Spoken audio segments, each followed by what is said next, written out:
You are not India. For India is not corrupt. India believes in merit and not dynasty. And today of all the days, people like you need to remember what was told to the British: quit India. Corruption, quit India. Dynasty, quit India. Merit now finds place in India. अध्यक्ष महोदय, सबसे पहले आपकी पीठ पर, आपके आसन पर जिस प्रकार का आक्रामक बर्ताव आज देखा गया, उसका मैं खंडन करती हूं। पहली बार राष्ट्र के इतिहास में भारत मां की हत्या की बात की और कांग्रेस पार्टी यहां पर तालियां बजाती रही। जो भारत की हत्या की बात पर कांग्रेस पार्टी ने ताली पीटी आज इस सदन में, इस बात का संकेत पूरे देश को दिया कि मन में गद्दारी किसकी है। मैं आज हिंदुस्तानी होने के नाते कहती हूं, मणिपुर खंडित नहीं है, विभाजित नहीं है, मेरे देश का अंग है। मैं इनसे पूछती हूं, इन्हीं के अलायंस के एक सदस्य बैठे हैं जिन्होंने तमिलनाडु में कहा कि भारत का मतलब मात्र उत्तर भारत। अगर हिम्मत हो राहुल गांधी में तो आकर भारत के ऊपर इस प्रकार का कटाक्ष करने वाले डीएमके के अपने साथी का खंडन करके बताएं। कांग्रेस पार्टी के एक नेता ने कश्मीर में रेफरेंडम की बात की। अगर हिम्मत है गांधी खानदान में तो इस सदन में और इस देश को बताए कि कश्मीर को देश से हटाने की साजिश में कांग्रेस के उस नेता का वक्तव्य क्यों है। You are not India because you define corruption in India.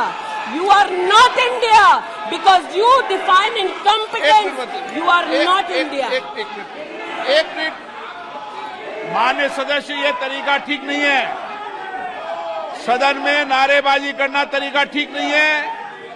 Please माननीय सदस्य बैठिए, उनको अपनी बात कहने दीजिए। आपने अपनी बात कही है, यह तरीका ठीक नहीं है।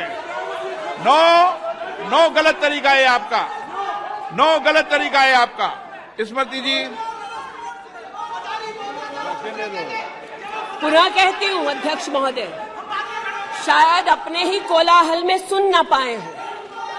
मणिपुर हमारे देश का अभिन्न अंग है, खंडित न था, न है, न कभी होगा। इनके यूपीए के अलायंस के एक नेता ने तमिलनाडु में एक वक्तव्य दिया है। पुनः कहती हूं कि भारत का मतलब मात्र उत्तर भारत। मैं आज गांधी खानदान से, कांग्रेस पार्टी से पूछना चाहती हूं, क्या भारत केवल उत्तर भारत है? अगर दम है तो अपने पार्टनर को मुंह तोड़ जवाब दे, अगर हिंदुस्तान में आस्था रखते हैं। कांग्रेस के एक नेता ने, अध्यक्ष महोदय, कोर्ट में जाकर वक्तव्य दे दिया कि कश्मीर में रेफरेंडम की तलाशना चाहिए संभावना। मैं आज कांग्रेस पार्टी से पूछना चाहती हूं, क्या उनके आदेश अनुसार ये वक्तव्य कि कश्मीर का खंडन हो, भारत विभाजित हो, क्या ये कांग्रेस के नेतृत्व के आदेश के अनुसार है? अध्यक्ष महोदय, पुनः कहती हूं, हमारे राष्ट्र के संसदीय इतिहास में आज तक भारत मां की हत्या की बात करने वाले कभी भी बैठकर मेज नहीं थपथपाते। कांग्रेसियों ने बैठकर मां की हत्या के लिए मेज थपथपाई है। ये बात करते हैं इंसाफ की, ये चेहरा धूमिल है, ये चेहरा धूमिल है। मैं बताऊं किसका चेहरा है, मैं बताऊं किसका चेहरा है अध्यक्ष महोदय। ये चेहरा है गिरिजा टिक्कू का। सुन लीजिए पंडितों की दास्तान आप भी।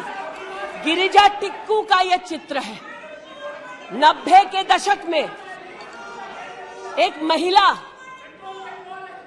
यूनिवर्सिटी में अपना पेचेक लेने जाती है। सारी बातें करूंगी।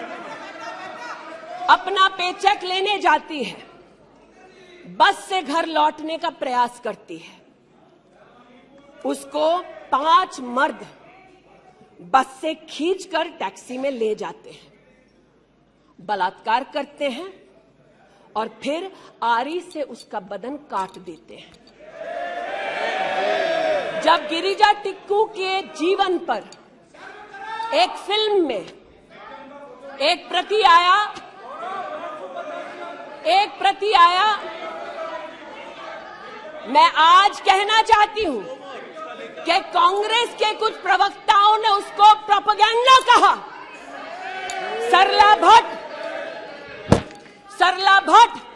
आप नहीं चाहते कश्मीरी पंडितों की दास्तान कहीं सुनाई जाए, आप नहीं चाहते वो आइडेंटिफाई हो एज विक्टिम्स।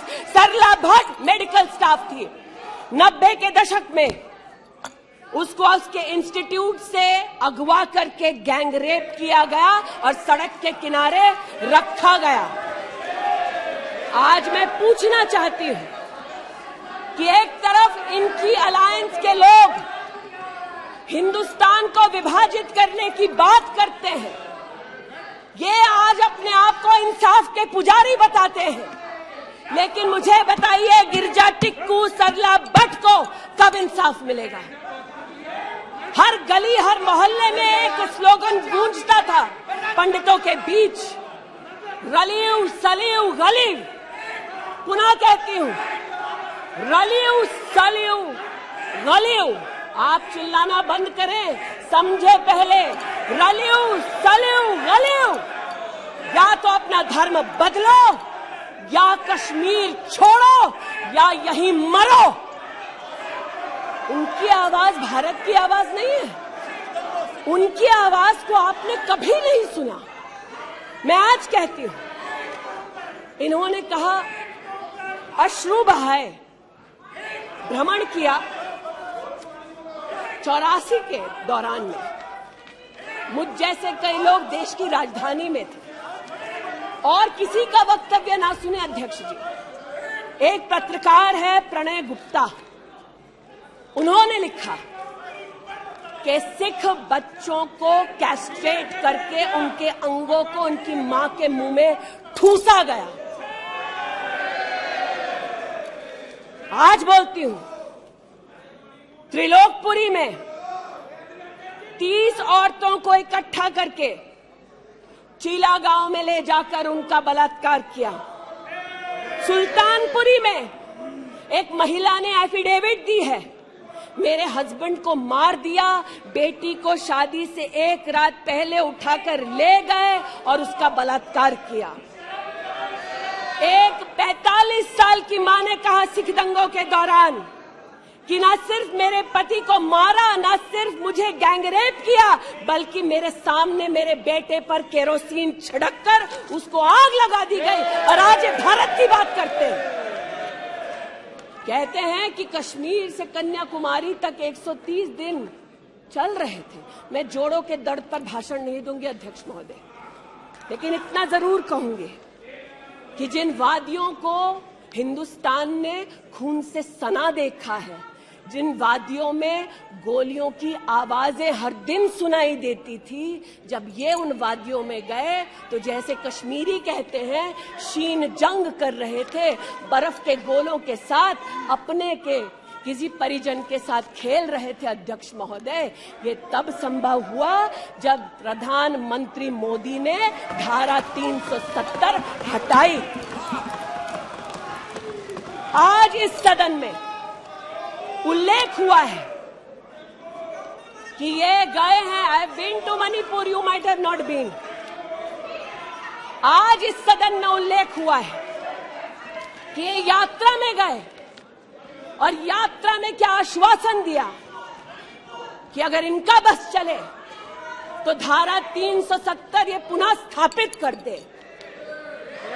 धारा 370 की वजह से कश्मीर की बेटियों को दहेज के लिए अगर प्रताड़ित किया जाता था तो वहां की बेटियों के पास कानून का सहारा नहीं था, क्योंकि इन्होंने धारा 370 लगाई।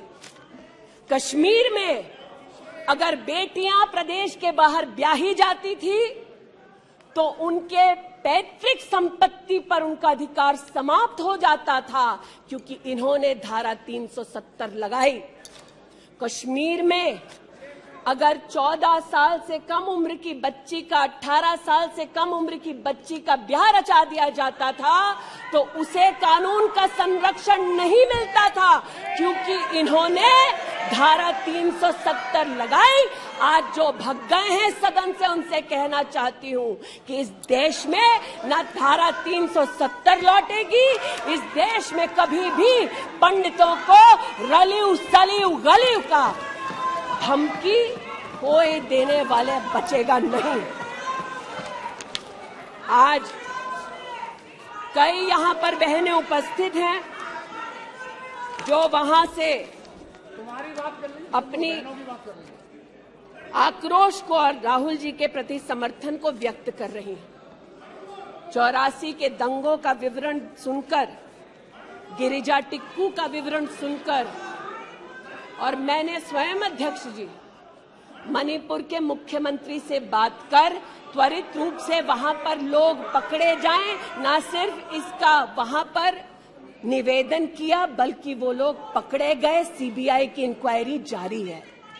लेकिन जो आज यहां बैठे हैं, मैं उनसे पूछना चाहती हूं, जो चले गए, उन्होंने कहा वो राजस्थान गए हैं। और राजस्थान में क्या हुआ महोदय? गिरिजा टिक्कू को तो 90 के दशक में आरी से काट दिया गया था। भीलवाड़ा में 14 साल की लड़की के साथ सामूहिक बलात्कार होता है। इस सदन से 2 महिला एमपीज उस परिवार से मिलती हैं। बच्ची जब जिंदा थी गैंगरेप के बाद महोदय, उसे काटा जाता है, फिर उसे भट्टी में डाल दिया जाता है। ये इन महिला सांसदों का वक्तव्य है कि जिस बच्ची को 14 साल की उम्र में जब जीवित थी गैंगरेप के बाद भीलवाड़ा राजस्थान में काटा गया, जलाने के लिए फेंका गया, उसका मात्र एक हाथ भट्टी के बाहर छूट गया था।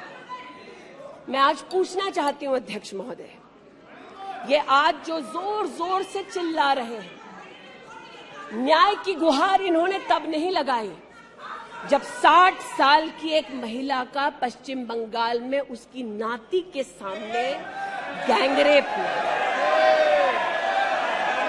कोर्ट में केस लंबित है, इनका दिल नहीं दहला और पूछ रहे थे कि मणिपुर के बारे में आप नॉर्थ ईस्ट के बारे में नहीं जानते। जिन्होंने प्रस्तावना की उनसे कहती हूँ, नल्ली का मैसेकर हुआ, 5 मिनट के लिए कांग्रेस की एक नेत्री गई, लेकिन इनका क्या रुख था तब? 2012 में तरुण गोगोई जी ने स्वयं वक्तव्य दिया है कि दंगे हो रहे हैं, लेकिन कांग्रेस की केंद्र की सरकार ना ट्रूप्स दे रही है, ना इंटेलिजेंस दे रही है। कोकराझार की बात करते हैं, ये मेरा वक्तव्य नहीं है, तब के कांग्रेस के मुख्यमंत्री तरुण गोगोई का वक्तव्य है।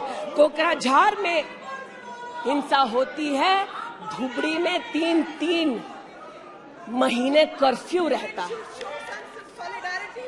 आज महोदय जो लोकतंत्र की दुहाई दे चुके हैं, हम बार बार इस सदन में बार बार इमरजेंसी की गाथा को याद करते हैं। इस सदन में हम लोग बार बार उन नेताओं को, उन सामाजिक संस्थाओं को, उन मीडिया के बंधुओं को, उनकी प्रिंटिंग प्रेस कैसे जबरन बंद कर गई, उसको, इस पर विस्तृत चर्चा होती है। लेकिन इमरजेंसी के कालखंड में साधारण महिला का इन्होंने कांग्रेस पार्टी ने क्या हश्र किया। स्नेहलता रेड्डी की आज बात करना जरूरी है। बेंगलुरु की जेल में बंद किया गया और इसलिए बंद किया गया क्योंकि वो सोशलिस्ट थी, भाजपाई नहीं थी, सोशलिस्ट थी। और जब बंद किया 2 मई 1976 को, तब उन्होंने अपनी प्रिजनर्स डायरी में लिखा, और मैं कोट कर रही हूं, जो पब्लिकली अवेलेबल है। As a woman comes in, she is stripped naked in front of everyone else. When a human being is sentenced, is the punishment not enough? Must the human body be degraded and humiliated? ये स्नेहलता रेड्डी के शब्द हैं, जो उन्होंने emergency के कालखंड में jail में लिखे, अपनी अचीवमेंट्स को बताते हुए। जून 6, 1974 में स्नेहलता रेड्डी लिखती है that at least I have achieved something here. I have stopped the horrible beatings the women prisoners used to get. ये कांग्रेस का इतिहास है और ये भारत की बात करते हैं। अस्थमा की पेशेंट थी ये महिला, जेपी जी को तो डायलिसिस ना करने दिया, अस्थमा की इस पेशेंट को दवा नहीं लेने दी। वो 2 बार एस्थमेटिक कोमा में गई और एस्थमेटिक कोमा में जाते जाते जब उनकी हालत बिगड़ी तो पैरोल पर उनको 15 जनवरी 77 में छोड़ा। चार्जशीट में इस औरत का नाम नहीं था और 5 दिन बाद उनका देहांत हो गया। इनका इतिहास खून से सना है और जिनकी हत्या हुई आज वो इनको कटघरे में नहीं ला सकते, इसलिए आज इस सदन में मैं उनका नाम ले रही हूं, उनके बारे में बोल रही हूं। चाहते हैं कि मणिपुर पे चर्चा हो, मणिपुर पे चर्चा करने के लिए बार बार पार्लियामेंट्री अफेयर्स मंत्री ने गुहार लगाई, बार बार देश के गृह मंत्री ने कहा, हमारे श्रद्धेय राजनाथ जी ने भी कहा कि आप मणिपुर पे सदन पर चर्चा कीजिए, हम चर्चा के लिए तैयार हैं, भागे ये हम नहीं, भागे ये और हम नहीं। और भागने के पीछे कारण क्या? क्योंकि गृह मंत्री जब बोलने लगेंगे, परतें जब खुलने लगेंगी, तब ये मौन साध लेंगे। मौन मुद्रा का उल्लेख हुआ था, मौन थे ये लोग कई चीजों पर और आज भी हैं। अध्यक्ष महोदय, मेरे हाथ में केपीएमजी की एक रिपोर्ट है जो इनके कार्यकाल से संबंधित है, जो कहता है कि करप्शन की वजह से यूपीए की कार्यकाल में हमारे देश की जीडीपी की ग्रोथ को 9% का नेगेटिव इंपैक्ट होगा। ये अंतर्राष्ट्रीय एजेंसीज बोल रही थी, लेकिन ये चुप थे, आज भी चुप हैं। जो लोग जीरो लॉस थियरी सिखाते थे, आज उसी कांग्रेस के एक नेता को कोयला घोटाले के लिए सजा हुई है और वो चुप है। लेकिन चुप और बहुत सारी चीजों में रहे महोदय। 2005-06 में यूपीए की सरकार को यह ज्ञात हो गया था कि खुले में शौच करने की वजह से महिलाओं का बलात्कार हो रहा है। 2005-06 में इनको पता था, ये सरकारी सर्वे में ज्ञात हुआ है, लेकिन ये चुप थे। 2010 में वर्ल्ड बैंक की रिपोर्ट ने कहा, इनकी तब सरकार थी, कि स्वच्छता न होने की वजह से देश की जीडीपी पर 6.4 का नेगेटिव इंपैक्ट है। ये चुप रहे। महिला का बलात्कार खुले में शौच में हो रहा था, इनको पता था, ये चुप रहे। 2014 तक देश में केवल 39% आबादी को इन्होंने टॉयलेट की व्यवस्था सुनिश्चित करके दी। 2019 तक 100% कवरेज हुआ। 110 मिलियन टॉयलेट। ये हंसते हैं इस पे अध्यक्ष जी। शायद इनको पता नहीं है कि एक महिला के लिए दिन की शुरुआत में शौच के लिए बाहर जाना या सूर्यास्त का इंतजार करना, शौच के लिए बाहर जाना और वहां उसका शारीरिक शोषण होना, बलात्कार होना, ये कितनी बड़ी सामाजिक और क्रिमिनल चुनौती है, इस बात से इनको कोई सरोकार नहीं, इसलिए उपहास का विषय बनाते हैं। आज मुझे ये कहते हुए शर्मिंदगी है कि मैं यहां पर कह रही हूं कि खुले में शौच करने वक्त औरत का बलात्कार होता है, ये उपहास उड़ा रहे हैं और महिला उपहास उड़ा रही है। शायद यही लक्षण है कांग्रेस मिथ अलायंस के कि औरत का बलात्कार हो तो ये हंसे, भारत मां की हत्या की बात हो तो ये यहां पर तालियां पीटे, ये कांग्रेस का लक्षण है। इनकी प्रस्तावना के वक्त ये कहा गया कि हम बात करेंगे मात्र एक व्यक्ति से, हम किसी मंत्री से बात नहीं करेंगे, क्योंकि मंत्रियों की कार्यशैली पर इनको चर्चा नहीं करनी। और शायद सच भी है, इनका अपना अनुभव है कि इनके यहां पावर का केंद्र बिंदु एक था। यहां पर फर्क यह है कि हम सब कलेक्टिव रिस्पॉन्सिबिलिटी के भागीदार हैं। इसलिए आज जब गजेंद्र शेखावत जी के मंत्रालय की ओर से टॉयलेट की व्यवस्था होती है तो मैं एक महिला सांसद और नागरिक के नाते इनका भी उतना ही अभिनंदन करती हूं जितना कि प्रधानमंत्री जी का। जल जीवन मिशन महोदय, हमारे देश में जब इनकी सरकार थी तो मात्र 3 करोड़ परिवारों तक नलके से पानी पहुंचता था।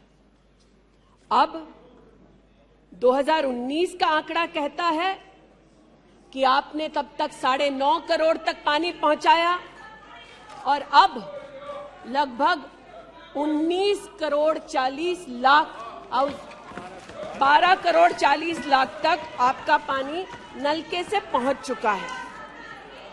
लेकिन इनको इससे भी सरोकार नहीं कि अगर टॉयलेट बना, महिलाओं का शोषण कम हुआ, देश की साधारण महिला का सम्मान बढ़ा, तो इनसे इनका कोई सरोकार नहीं। स्पष्ट है, गरीब के घर में नल से जल पहुंचा तो कांग्रेस का उसका कोई सरोकार नहीं। ये स्पष्ट है और सही है। हमारा सरोकार है, देश हमारा है, सेवा हमारी है। आज ये उत्तेजित है कि मैं इस सदन में मंत्रिमंडल के अपने कई सहयोगी साथियों का वर्णन करती हूं। एक ऐसी महिला मंत्री का वर्णन कर रही हूं जो वर्तमान में नहीं है। जनधन के माध्यम से 23 करोड़ महिलाओं का बैंक का खाता खुला। ये इनके लिए कोई मान्यता नहीं रखता, ये मुझे स्वीकार है, ये हमारे लिए अहम है। मुद्रा के माध्यम से 40 करोड़ लोगों को जो जीवन में कभी व्यवसाय नहीं कर पाते थे, जिनके पास कांग्रेस की पर्सनल डायलिंग मशीन नहीं थी, उनको मुद्रा का लोन मिला। 27 करोड़ लोन महिलाओं को दिए गए। महिलाओं को अपना व्यवसाय शुरू करने के लिए 23 लाख करोड़ रुपया सैंक्शन किया गया मुद्रा के माध्यम से। इनका उससे कोई सरोकार नहीं। 8 करोड़ नौजवान हमारे राष्ट्र के इतिहास में फर्स्ट टाइम एंटरप्रेन्योर्स बने। इनका उससे कोई सरोकार नहीं। 1,80,000 अकाउंट्स में स्टैंड अप इंडिया का 40,000 करोड़ का पैसा दिया गया, 80% महिलाएं। एक मिनट प्लीज, क्या तरीका है? वह अपनी बात कह रही है, तथ्यों के आधार पर कह रही है। आपको खंडन करना है तो आप बोलना, जब तथ्यों के आधार पर करना गलत बात है। नो गलत। माननीय मंत्री जी, आपकी अनुमति से सर मैं पुनः बोलूं तो जैसा कि मैंने कहा, महिला का अगर आर्थिक सामाजिक उत्थान होता है तो इससे इनको कोई सरोकार नहीं। सेल्फ हेल्प ग्रुप की बात करते हैं, जब इनकी सरकार थी तब मात्र 19 लाख सेल्फ हेल्प ग्रुप्स को इन्होंने 80,000 करोड़ का लोन दिया। हमने 9 करोड़ महिलाओं को 5 लाख करोड़ की आर्थिक व्यवस्था करके दी देश के सेल्फ हेल्प ग्रुप में। यह हमारा अभिमान है। जो आज महिला के बारे में चर्चा कर रहे हैं, टोका-टोकी बंद करो सर। जब इन्होंने महिला संबंधित बजट की व्यवस्था की तब इनके कार्यकाल से 130% ज्यादा बजट हमारे प्रधानमंत्री जी ने देश की महिलाओं को समर्पित किया। ये हमारा अभिमान है। आयुष्मान भारत के अंतर्गत 10 करोड़ परिवारों में महिलाओं को आयुष्मान भारत का कार्ड मिला। आज तक 2 करोड़ 60 लाख महिलाओं ने हॉस्पिटल वेलनेस सेंटर में सुविधाएं ली। ब्रेस्ट कैंसर में 12 करोड़, सर्विकल कैंसर में 8 करोड़ महिलाओं ने स्क्रीनिंग कराई। इनका उससे कोई सरोकार नहीं, बल्कि इनका उनसे सरोकार है दिल्ली में, जिन्होंने आयुष्मान भारत योजना दिल्ली में लागू ही नहीं की। इनका उनसे सरोकार है। देश में मोदी सरकार में 3 करोड़ 84 लाख घर बने, जिनमें से 2 करोड़ 86 लाख महिलाओं को मिले। इनका उनसे कोई सरोकार नहीं, क्योंकि गरीब महिला लखपति दीदी बन गई, वो हमारा अभिमान है, इनका नहीं। हमारे देश में 8 करोड़ 50 लाख बेटियों ने समग्र शिक्षा के माध्यम से स्कूल में सेवा ली, मुफ्त टेक्स्ट बुक की सेवा ली। बेटियां का ये उपलब्धि हमारा अभिमान है, इनका नहीं। 5 लाख से ज्यादा बेटियों के लिए स्कूलों में अलग से टॉयलेट की व्यवस्था हुई। ये इनका अभिमान नहीं, हमारा अभिमान है। हमें अपनी बेटियों पे गर्व है। 5 लाख दिव्यांग बेटियों को मंथली स्टाइपेंड मिलता है। ये सेवा हम देश की बेटियों को दे सकते हैं। ये हमारे लिए बहुत बड़ा प्रभु का उपकार है। 1,28,000 बेटियों को मेरिटोरियस स्कॉलरशिप दी जाती है, 12,000 रुपए की हर साल। ये सेवा का मौका परिवारों ने हमको दिया। 2 लाख से ज्यादा बेटियों को सेल्फ डिफेंस की ट्रेनिंग दी जा रही है। आज एलिमेंट्री एजुकेशन में बेटियों की एनरोलमेंट 100% है इस देश में। ये हमारे देश के लिए गौरव की बात है। आज पहली बार फीमेल एनरोलमेंट उच्च शिक्षा में महोदय 2 करोड़ से ज्यादा हुआ है महिलाओं का। ये देश के लिए गौरव की बात है। आज दलित बेटियों का एनरोलमेंट बढ़ा है 38%। दलित बेटियों का उल्लेख करती हूँ, ये चिल्लाते हैं इनको दलित बेटियों से सरोकार नहीं, हमको है। ये हमारे लिए गर्व की बात है। आदिवासी बच्चे, लड़कियां 63% उनका एनरोलमेंट बढ़ा महोदय। आदिवासी बच्चों के साथ इनका कोई सरोकार नहीं। आदिवासी बेटियों ने हमारे प्रधानमंत्री को सेवा का मौका दिया। ये हमारे लिए प्रभु की असीम कृपा है। नॉर्थ ईस्ट की बात करते हैं तो महिला ने नॉर्थ ईस्ट में 34% की इंक्रीज हुई है एनरोलमेंट में। नॉर्थ ईस्ट के मेरे सभी साथियों को, चाहे वो सदन में कहीं भी बैठे हों, महिलाओं की दृष्टि से मैं अभिनंदन देती हूं।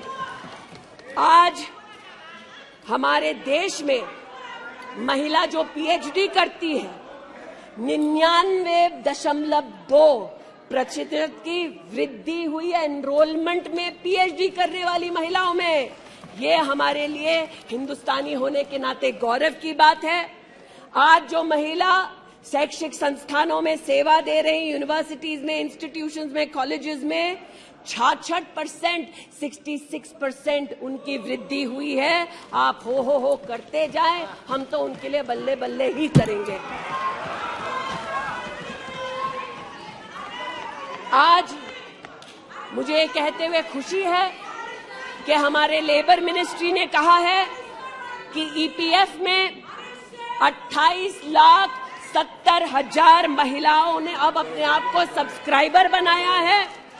आज 2017 से लेकर 22 तक लगभग 1400 महिला साइंटिस्ट को भारत सरकार की विविध स्कीम्स के अंतर्गत सहयोग मिला है।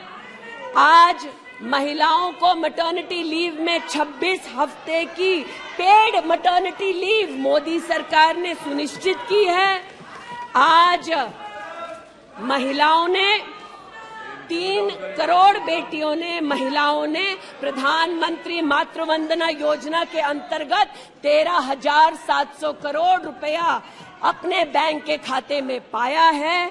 इस सेवा के लिए प्रधानमंत्री जी को आभार और बेटियों का अभिनंदन। आज हमारे देश की बेटियां सैनिक स्कूल में पढ़ सकती है। इस ऐतिहासिक निर्णय के लिए रक्षा मंत्री जी, प्रधानमंत्री जी को आभार।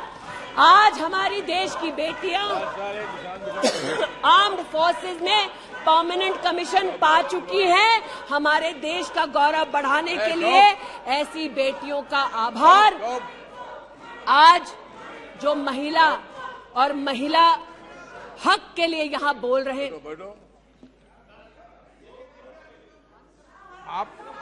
आप विषय पे बोल रही हैं और अविश्वास प्रस्ताव पे सब विषय पर बोल सकते हैं। ये तरीका अच्छा है क्या? बोलिए माननीय। वो भी शायद मजबूर हैं, उनको भी रिमोट से डायरेक्शन आया है। इतना ही कहना चाहती हूं कि आज एक तरफ हमारी बेटियों ने सैनिक स्कूल में, आर्म्ड फोर्सेस में अपने प्रतिभा के आधार पर देश का गौरव बढ़ाया है। दूसरी ओर बिना किसी पुरुष सहयोगी के हिंदुस्तान के इतिहास में पहली बार 4,313 मुस्लिम बहनें अकेली हज के लिए गईं और सुरक्षित हिंदुस्तान लौटी। जो महिला हक की बात करते हैं महोदय, उनसे कहना चाहती हूं, महिला हक को संरक्षित करने के लिए जब हमारी सरकार ट्रिपल तलाक के कलंक को मिटाना चाहती थी, तब महिला के हक में नहीं बल्कि वोट बैंक के लालच में इन्होंने सदन की कार्रवाई को त्याग दिया था।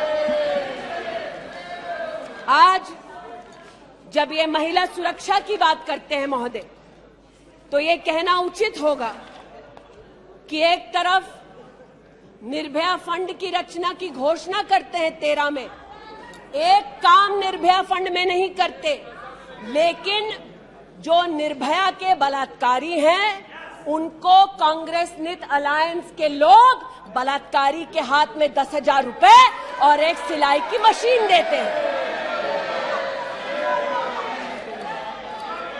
आज हमें इस बात का गौरव है कि देश में 42 प्रोजेक्ट्स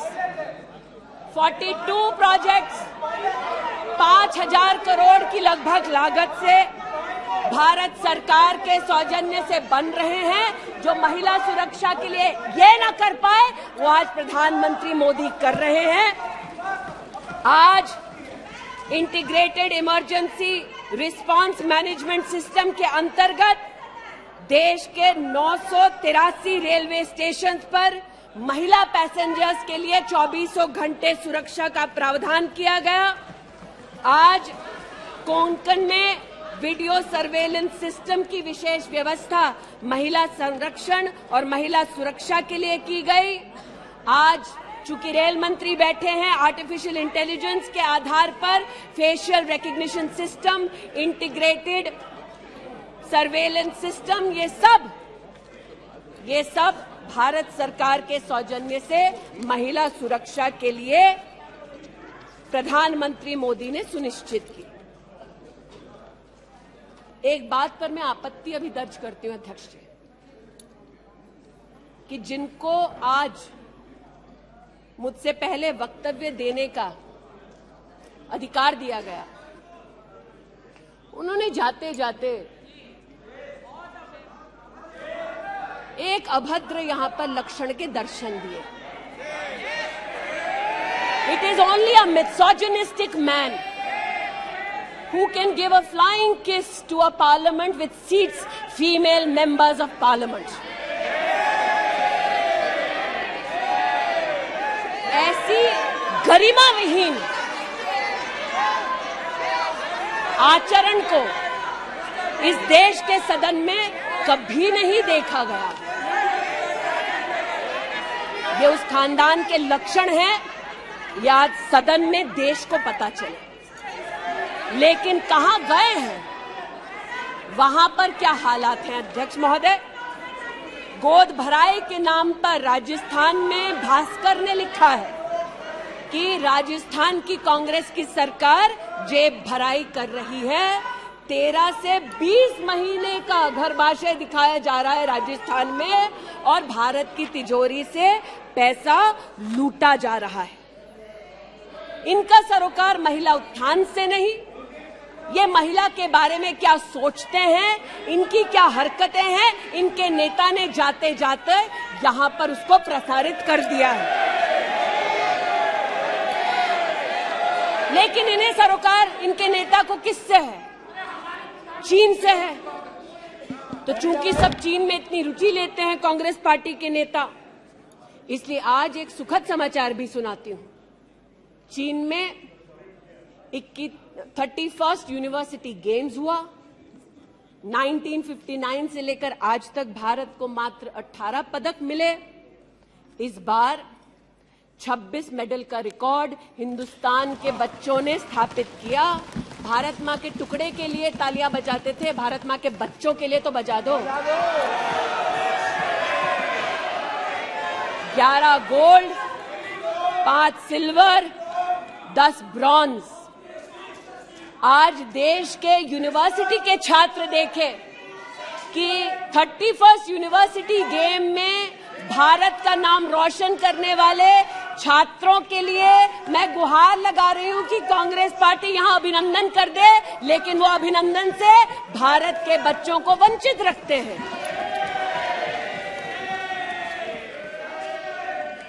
बात अभिनंदन की निकली तो एक वो भी थे जिन्होंने आसमान चीरा और दुश्मन को मुंहतोड़ जवाब दिया। आज जो व्यक्ति यहां पर भारत की आवाज का उल्लेख कर रहे थे, उन्होंने भारत की आवाज में आवाज मिलाकर तब नहीं बोला जब आतंकी हमला करते हैं। उन्होंने भारत के आवाज से अपनी आवाज को भिन्न करते हुए इस सदन में भारत के रक्षा बलों से प्रमाण मांगा इस सदन में। लेकिन प्रमाण क्यों मांगा? क्योंकि कुछ लोगों ने कहा होगा। और प्रमाण मांगने का क्या सलीका है, ये मीडिया के मित्रों के माध्यम से आया है ध्यान में देश के। न्यूज क्लिक की आज बात करना थोड़ा मैं जरूरी समझती हूं। न्यूज क्लिक, नेवल सिंघम कुछ पत्रकारों को हिंदुस्तान में लिखते हैं कि किस प्रकार से हिंदुस्तान के खिलाफ न्यूज सर्कुलेट होनी चाहिए, कैसे चाइना के समर्थन में अलग अलग आर्टिकल लिखने चाहिए, और इसे एक बार छपवा दो तो ट्राई कॉन्टिनेंटल पब्लिकेशन इसको इकट्ठा करके फिर काम आगे बढ़ाएगा। मेरे एक पार्लियामेंट्री सहयोगी निशिकांत जी ने इस पर जब विषय उठाया तो मैं स्तब्ध हूं कि कांग्रेस पार्टी ने डिमांड नहीं की कि अगर कोई बाहरी ताकत का पैसा लेकर हिंदुस्तान में व्यवस्थाओं को भंग करना चाहता है, हिंदुस्तान को कलंकित करना चाहता है तो उस पर कार्रवाई करो। ऐसा कांग्रेस का पक्ष नहीं था। कांग्रेस ने पक्ष ये लिया कि जो निशिकांत दुबे के मुंह से शब्द निकले हैं उनको एक्सपंज कर दीजिए। लेकिन ये जो ट्राई कॉन्टिनेंटल पब्लिकेशन है महोदय जी, जिसके बारे में ना आप ईडी को माने, न्यूयॉर्क टाइम्स को माने, वो ट्राई कॉन्टिनेंटल पब्लिकेशन के जो मुख्य रिसर्चर हैं उनके वक्तव्य को कांग्रेस पार्टी अपने ऑफिशियल फेसबुक पर क्यों डालती है, ये मैं पूछना चाहती हूं। जो जानबूझकर भारत के किसानों के हितों के खिलाफ बोलते हैं, उनका वक्तव्य ट्राई कॉन्टिनेंटल पब्लिकेशन वालों का जो सीनियर फेलो या रिसर्चर है उसका वक्तव्य कांग्रेस, नेशनल कांग्रेस के फेसबुक पर 19 अप्रैल 2019 को क्यों पब्लिश होता है, ये थोड़ा बहुत शोध का विषय है, ये थोड़ा बहुत चर्चा का विषय है जी। आज मैं ये कहना चाहती हूं कि जब प्रस्तावना हुई, मैं तो प्रस्तावना के विरुद्ध खड़ी हूं। मैं नरेंद्र मोदी जी के नेतृत्व पर राष्ट्र के सभी नागरिकों के साथ पुनः विश्वास दर्शाते हुए अपना वक्तव्य देती हूं। लेकिन राहुल जी ने किस पर विश्वास जताया? राहुल जी ने विश्वास जताया मुस्लिम लीग पर। कहा सेक्युलर पार्टी है। शायद राहुल जी ने ना पढ़ा हो कि 80 के दशक में मुरादाबाद में 83 लोगों को मारने वाली मुस्लिम लीग, राहुल जी को बताना पड़ेगा सेक्युलर कैसे हुई। राहुल जी को आज जवाब देना होगा कि वो राष्ट्रभक्ति की बात करते हैं तो क्या जेएनयू में जाकर जब भारत तेरे टुकड़े होंगे का नारा दे रहे थे वो राहुल गांधी की देशभक्ति थी? राहुल गांधी को आज जवाब देना होगा, है तो नहीं। उनको आज जवाब देना होगा। जिस अफजल गुरु ने इस संसद पर हमला किया, उस अफजल गुरु के संरक्षक समर्थक को कांग्रेस पार्टी ने अपने पार्टी का नेता बना दिया, जिसने कहा यह राहुल गांधी की देशभक्ति है। राहुल गांधी की देशभक्ति आज बताती हूं। इन्होंने, घबराइए मत, आप ही के नेता बोलकर गए हैं, घबरा क्यों रहे हैं? बैठिए, आराम से बोल रही हूँ। जरा संक्षेप कीजिए। मैं पुनः बोलना चाहती हूँ अध्यक्ष महोदय, बहुत सारे व्यवधान आए, अब राहुल जी की बात चली है तो कृपा थोड़ी सी कर दीजिए। दोबारा कहती हूँ, क्या बोले हैं और क्या बाहर बोले हैं। देश के बाहर गए तो कहा आइडियाज ऑफ इंडिया कॉन्क्लेव में that there is going to be a Mars upsurge. India has massive amount of polarization. ये राहुल गांधी के शब्द हैं। इसका मतलब राहुल गांधी ने विदेश में जाकर कहा हिंदुस्तानी सौहार्द की भूमिका में नहीं रहते। राहुल गांधी ने कहा कि हिंदुस्तानी भाईचारे में इतना विश्वास नहीं करते because there is a massive amount of polarisation. और राहुल गांधी ने कहा there is going to be a mass upsurge. Now the question is, how can the opposition effectively use the upsurge to change politics? मतलब उन्होंने कहा कि देश में उथल पुथल होगी। मैं स्पष्ट करना चाहता हूं, विपक्ष इस उथल पुथल को कैसे इस्तेमाल कर सकता है ये मैं सोच रहा हूं। फिर उनका शब्द है देश में केरोसिन फैला है, हमें एक चिंगारी की जरूरत है। आज पूछना चाहती हूं, माचिस ढूंढते ढूंढते राहुल गांधी कहां गए?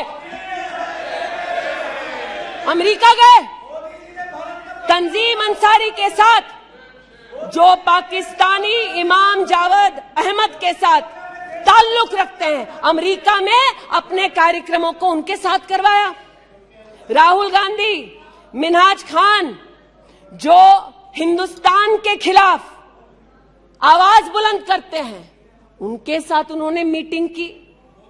आज जो लोग इस देश में एस्पियोनाज के लिए पकड़े जाते हैं, उनका राहुल गांधी ने जाकर विदेश में समर्थन किया। वे तब से अडानी अडानी कर रहे हैं, तो अब थोड़ा मैं भी बोल दूं। फोटो मेरे पास भी है। इतना ही खराब है तो जीजा जी उसके साथ क्या कर रहे हैं? तो निशिकांत जी सही कहा, किसी को सेट करो, किसी को भेंट करो। पूछना चाहती हूं, 1993 में मुंद्रा पोर्ट में कांग्रेस की सरकार ने अडानी को जगह दी। तब प्रधानमंत्री कौन थे? कांग्रेस के थे। वित्त मंत्री कौन थे? मनमोहन सिंह थे। अडानी बोल रही हूं। यूपीए के कार्यकाल में अडानी को इन्होंने 72,000 करोड़ का लोन दे दिया। क्यों दिया? राजस्थान में 60,000 करोड़ से ज्यादा का समझौता कर लिया गहलोत जी के साथ। 20,000 एकड़ जमीन ले ली। क्यों किया? केरल में कांग्रेस की यूडीएफ सरकार के साथ पोर्ट का काम क्यों दिया? महाराष्ट्र में जब कांग्रेस के पास सत्ता थी तो फिर कांग्रेस ने अडानी को पोर्ट का काम क्यों दिया? बंगाल में हल्दिया पोर्ट का काम अडानी को क्यों दिया? छत्तीसगढ़ में कांग्रेस पार्टी ने अडानी को काम आदिवासियों ने मना किया, फिर भी क्यों दिया? अब इसमें बेटा कितना सेट होगा, दामाद को कितना भेंट होगा, हम क्या जाने। लेकिन आज अरे दामाद का मामला है, बैठ जा भाई। दामाद आपका नहीं है, जिनका है वो नहीं चिल्ला रहे, आप क्यों चिल्ला रहे? बैठ जाइए भाई। जिसका है दामाद वो नहीं चिल्ला रहे, आप क्यों चिल्ला रहे? बैठिए। अरे बैठ जाइए, बैठ जाइए, बैठ जाइए, बैठ जाइए, बैठ जाइए। कोयले घोटाले में पकड़े गए, 2G में भी पकड़े जाएंगे। बैठ जाइए प्लीज। आप बताइए, इस पूरी बला की जड़ महोदय, पूरी बला की जड़ परिवारवाद में है, और परिवारवाद की राजनीति की जड़ कांग्रेस पार्टी में है। इनके अलायंस के लोग चारा खाते हैं, ये उनके घर मटन खाने चले जाते हैं। इनके अलायंस के लोग रेल की नौकरी के लिए गरीब की जमीन खाते हैं, जाके वो उन्हीं लोगों को गले लगाते हैं। और इनके सब के पीछे एक ही मजबूरी है, जो बड़ी विनम्रता से अजीत दा ने भी स्वीकारी कि मजबूरी हमारी कि तीसरी बार जनता कह रही है फिर एक बार मोदी की बारी।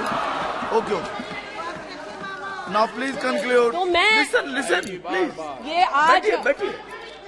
यहाँ पर उल्लेख कर रहे थे किसान की। आप भी बैठिए, आप किस लिए खड़े? ये बात आज कर रहे थे किसान की, तो किसान का क्या हश्र करते हैं वो मैं बताना चाहती हूँ। अध्यक्ष महोदय थोड़ी सी मुझे मोहलत दे दें। ये मैं कहना चाहती हूँ उस क्षेत्र की बात जिसकी मैं प्रतिनिधि हूँ, जहाँ पर बैठिए प्लीज, बैठिए दलित प्लीज मांग कर रहे थे विद्यालय की।